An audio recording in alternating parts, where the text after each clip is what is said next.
Hello students, welcome to the EPG Pathshala course on crime prevention.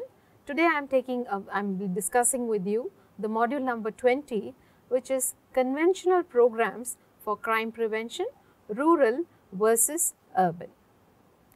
In this module, we will be trying to understand the distinction between the causal mechanisms of crime in rural and urban areas, differentiate the factors to be considered in designing programs for prevention in rural and urban areas, and rural crime prevention programs. Rural crime versus urban crime. Rural crime may be defined as the crime occurring in rural areas. Rural areas are so designated by governments on the basis of several socio-economic indicators as well as population density. In general, rural areas tend to be sparsely populated and contain smaller settlements such as villages and sometimes towns, and have traditionally relied on agriculture as their economic basis. Rural communities are often closely knit socially, but may also be physically secluded, which may cause some problems of access to transport and other services. There are a large number of crimes, for example, vehicle crime, violent crime and burglary, that take place both in rural and urban localities. However, the consequences of these crimes and the way of dealing with them may differ because of the rural context. There are also a small number of crimes that tend to be mainly affecting the rural areas. For example, stealing agricultural machinery or livestock are less common elsewhere. Research in the West has indicated that people living in rural areas have lower perception of antisocial behavior. Similarly, compared to their urban counterparts, they tend to worry less about crime. The issue related to crime are also different, such as businesses closing or relocating, as in some urban areas. Small businesses which may not have large profit margins often dominate the rural economy. Consequently, the costs of crime to small rural businesses may force them to close or relocate. This can impact on employment levels and can increase social exclusion locally.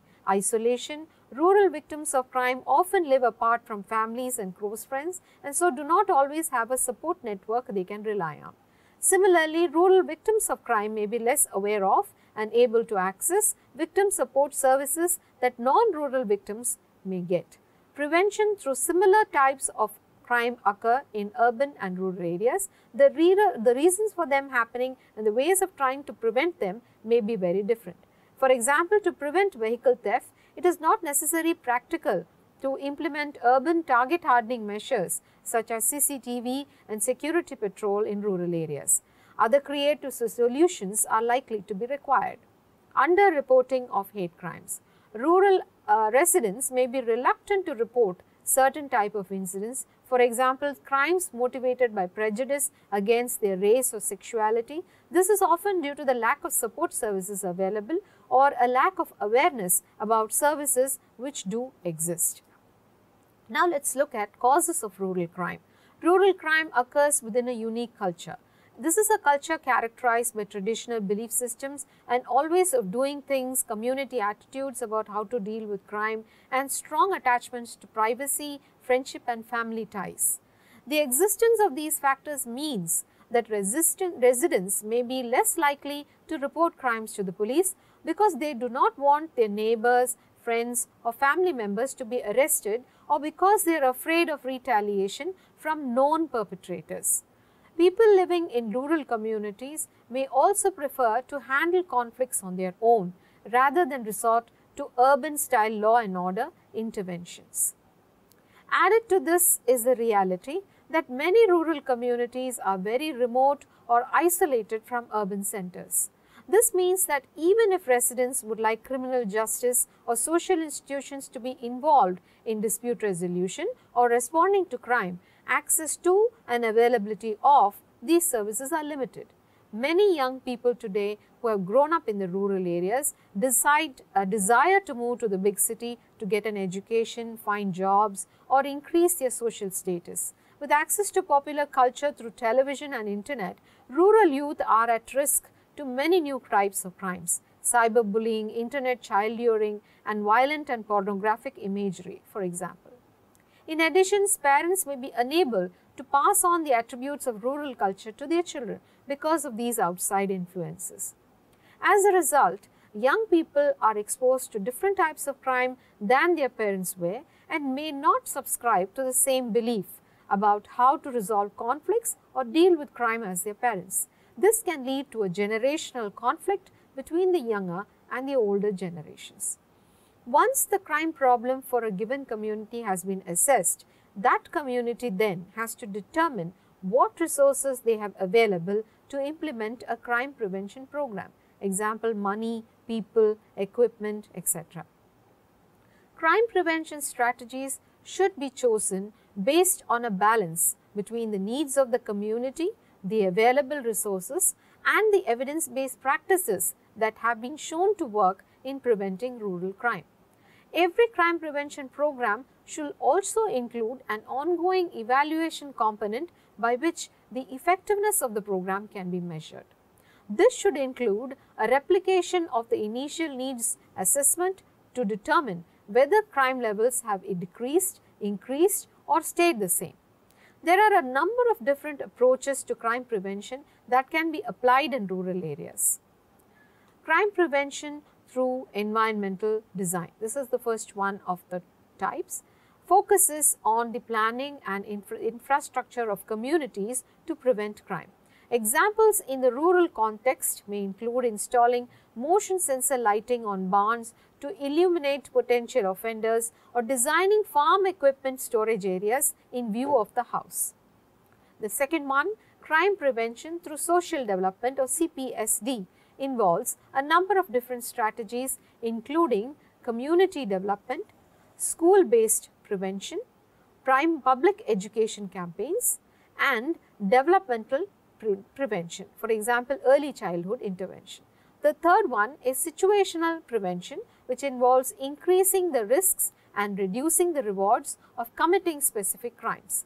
Example in the rural context might include marking farm equipment with an identification number so that it cannot be easily sold, or maintaining rigorous inventories lists to quickly identify if anything has been stolen. Most approaches to rural crime prevention have stemmed from the situational prevention approach, though there are some promising practices in other areas. However, very few rural crime prevention programs have been evaluated. Now we look at rural versus urban conventional programs for crime prevention. The first one is community watch. Community watch programs are a type of situational crime prevention aimed at increasing the risk of criminal activity. Many rural areas have community or neighborhood association that engage in community watch programs. These groups comprise of individuals who have a vested interest in the rural community, residents, business owners, or house owners, for example. The objective of these organizations are to reduce the opportunity for crime to occur by improving security practices, engaging in neighborhood surveillance, participating in crime prevention awareness programs, and facilitating communication between the residents and the police. Research on neighborhood associations has found that when community members take policing upon themselves, the individuals who have been policed become socially separated from their own community, which may not be the best approach to reducing crime.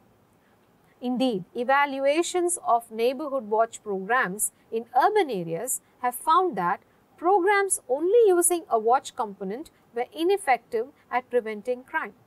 An effective neighborhood watch program would work at multiple levels and include home security inspections, tracking devices on farm equipment, and signs indicating that the equipment are being monitored.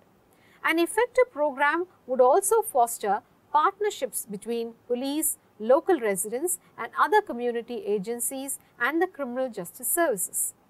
To date, there are no rigorous evaluations of rural community watch programs. Second one is the crime prevention through environmental design. Crime prevention through environmental design, or CPTED, or designing and constructing buildings and public spaces with an eye to preventing crime. It is a popular approach to crime prevention. For example, a rural community college in West Virginia installed a two-way communication system in all of its classrooms in an effort to prevent campus tragedies. The communication system includes an emergency paging system and the ability to broadcast campus-wide announcements. The college evaluates the communication system with practice drills involving students, employees, and community response partners to improve crisis preparedness. Some researchers are examining the usefulness of second-generation crime prevention through environmental design for preventing rural domestic violence against women. Second-generation CPTED goes beyond the physical environment and works to ready communities to support certain crime prevention initiatives. Researchers have looked at the case of domestic violence and theorized that second-generation CPTED could work to change community norms, beliefs, and values that support or tolerate women abuse. Specifically, the researchers suggest, number 1, organizing cultural events to sensitize the community to the issue of domestic violence, example plays, festivals, etc. Second, creating safe spaces for women in rural communities and spaces for anti-violence men to build networks. And 3, teaching positive communication skills and conflict resolution. The third type of prevention, crime prevention through social development. The idea of community readiness for crime prevention in rural settings is examined in an American study which focused on community development, an important concept in crime prevention through social development. This researcher looked at the concept of social capital, or how much residents trusted each other, worked in cooperation, and developed partnerships with the law enforcement and other community and political stakeholders, example churches, schools, local governments, etc. The objective of this study was to find out if social capital is connected to the ability of a rural community to engage in an effective crime prevention initiative. Building up social capital is considered an effective approach to crime prevention in rural areas because many communities are already tight-knit and characterized by close social or familial relationships. The researcher suggests that local agencies should take a more proactive role in engaging citizens to prevent crime in their community. Specifically, rural police should collaborate with local residents on crime prevention programs. Example, meetings, town hall meetings, community-based task force, and citizens patrols. And rural residents should participate in community crime prevention programs. Example, community watch and neighborhood associations. An early American study of rural residents' willingness to participate in an auxiliary policing crime prevention program found that fear of crime or victimization had actually little impact on residents' participation.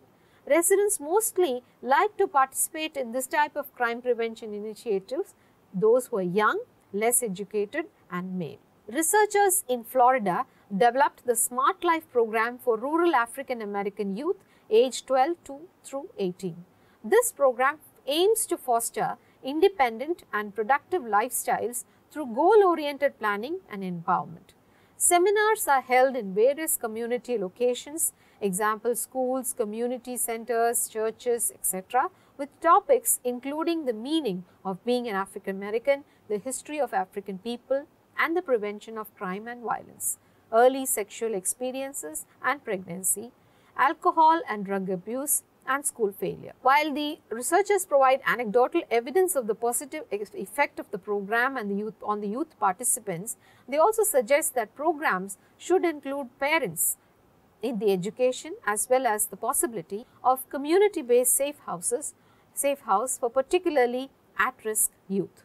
Another program designed for rural African American families is the promising program Strong African American Families SAAF, supported by the Center for the Study and Prevention of Violence at the University of Colorado. SAAF is a family-centered program designed to prevent alcohol and drug abuse among rural African American youth aged 10 to 12 years and to improve the parenting practices of their caregivers. The program consists of 7 weekly meetings involving youth and caregivers, sharing a meal, separating into 2 groups to watch age and role appropriate videos and engage in discussion, and then to reconvene to practice learned skills. The youth program content focuses on setting goals, learning skills to resist drug use, and developing negative attitudes towards drug and alcohol use. The caregiver content covers communication skills, limit settings, racial socialization skills, and how to establish clear expectations about alcohol and drug use. An evaluation of this program found that youth who participated in the program were less likely to start using alcohol, and those who did increase their use less over the time than youth who did not participate in the program. SEAF is based on the Promising Strengthening Families program SFP for parents and youth aged 10 to 14 years. This program has been implemented in 33 rural schools in the American Midwest. It focuses on improving family communication and reducing risk factors for adolescent problems. Parents learn communication skills, including how to communicate expectations of children's behavior, consistent discipline techniques, and how to manage their emotions. Youth learn peer resistance and refusal techniques, social interaction skills, and how to manage stress and their emotions. Families then come together to practice conflict resolution and communication skills. In an evaluation, this program improved parents-child management practices, increased parent-child communication, and strengthened family cohesiveness. Youth who participated in the program had lower rates of alcohol use than youth who had not participated in the program. Another promising program is the school-based Project Northland, designed to reduce adolescent alcohol use. This program has been implemented in rural communities and targets youth in grades 7 to 9 and then again grades 11 to 12 in the USA. Each school year is based on a specific theme: child-parent communication, alcohol resistance skills, active citizenship, alcohol-related peer pressure, and changing alcohol-related social norms. An evaluation after 3 years of the program found that youth who participated were less likely to drink, and when they did drink, they drank less alcohol and had better communication with their parents about the consequences of drinking than those who did not participate. A longitudinal evaluation of the Project Northland found that youth who had participated in the 6 years of the program were less likely to increase their use of alcohol, and parents had stricter rules regarding teen alcohol use than individuals who did not participate. Next, we look at policing in rural areas. Policing in rural areas usually involves some form of community policing. A study in Australia found that many officers in rural communities found policing in rural communities to be an impossible job. Difficulties officers had with the policing rural communities stemmed from residents' rationalization of certain crimes. Example, drunk or young people just having a good time, and their lack of cooperation with the police. The most effective police officers in their rural areas utilized traditional community policing. Police officers integrated themselves into the community and exercised their judgment when it came to community standards of behavior.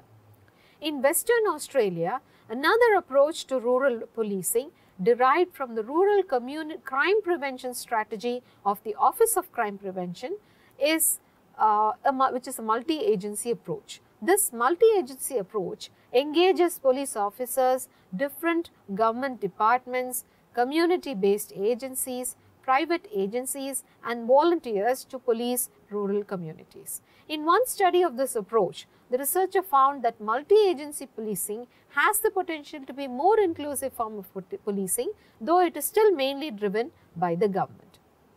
In the USA, rural policing of illicit drug production has expanded in some jurisdictions to include community members as well as the police in a multi-agency approach. New anti-drug legislation at the state level has called on residents, pharmacists, retail clerks, natural resource officers and others in the rural areas to police the purchasing and use of cold medicine, batteries and drain cleaner chemicals, all used in the production of methamphetamine. Individual police departments offer a number of property crime prevention tips for rural residents that can be found on their websites. These tips include checking and using the locks on doors and windows, keeping outside areas well lit, keeping fences in good repair, posting no trespassing signs, marking identification numbers on equipment and tools, tattooing livestock, keeping guns and small equipment in a secure place, storing large equipment in a barn or shed overnight, storing harvested crops in locked locations, keeping a rigorous inventory of supplies, making houses appear occupied at all times with timers and motion sensor lights, reporting anything suspicious to law enforcement. Other police departments have developed dedicated rural safety or rural crime prevention strategies. In the United Kingdom, the Rural Safety Strategy engages rural community members to solve crime problems at the local level. Central to this initiative is the creation of rural safety groups comprised of community stakeholders. These groups collect data about the local crime problem and then determine the best crime prevention techniques to solve the problem. The objective of this strategy is to encourage community members to deal with community and nuisance problems, example, lack of activities for youth, lack of transportation, etc., rather than rely on police for non-criminal matters. Through this approach, specific community problems have been dealt with, including reducing the number of youth hanging around, organizing the community to pick up litter, and reducing vandalism through better lighting and pruned hedges. The second type of situational prevention programs in the rural context are based on reducing the opportunities for crime to occur. In an American study of farm theft, the researchers theorized that more attractive targets will be stolen more often. Crime victimization will be more likely when farm operations are in close proximity to potential offenders, as well as more exposed and less guarded. The researchers found that items that are easily transportable are most likely to be stolen. They also found that farms on flat terrain and with a large acreage experienced more crime victimization. Finally, farms that did not utilize security measures like locking or hiding equipment used traditional protective measures like example honing a dog, or where owners were less able to see or monitor their property were more likely to experience victimization. Recommendations for preventions include increasing the security of farm buildings and equipment or creating a centralized database of identification numbers for farm equipment and rural hotspot policing where vulnerable areas receive proactive policing and crime prevention initiatives. However, in one Australian study of property crime on rural farms, farm security had no impact on victimization rates. What did make a difference was the proximity of the farm to urban centers, whether or not farm buildings were visible from the farm residents and the condition of the terrain to access the farm. Now, in this module, we looked at how crime is a significant problem for rural communities and is not confined to big cities. There are many ways in which crime committed in rural areas is different from crime committed in cities. Different targets for burglary and theft, for example, livestock, farm equipment, etc. Isolation from helping agencies for victims of domestic violence or individuals with drugs or alcohol abuse problems. Lack of police presence for individuals in the drug cultivation or production trade, and lack of opportunities for youth. These factors combine to make crime prevention in rural areas a unique challenge. Conventional programs of crime prevention suitable to rural areas include community watch, crime prevention through environmental design, and crime prevention through social development. Thank you students. Thank you for watching EPG Pathshala course on crime prevention.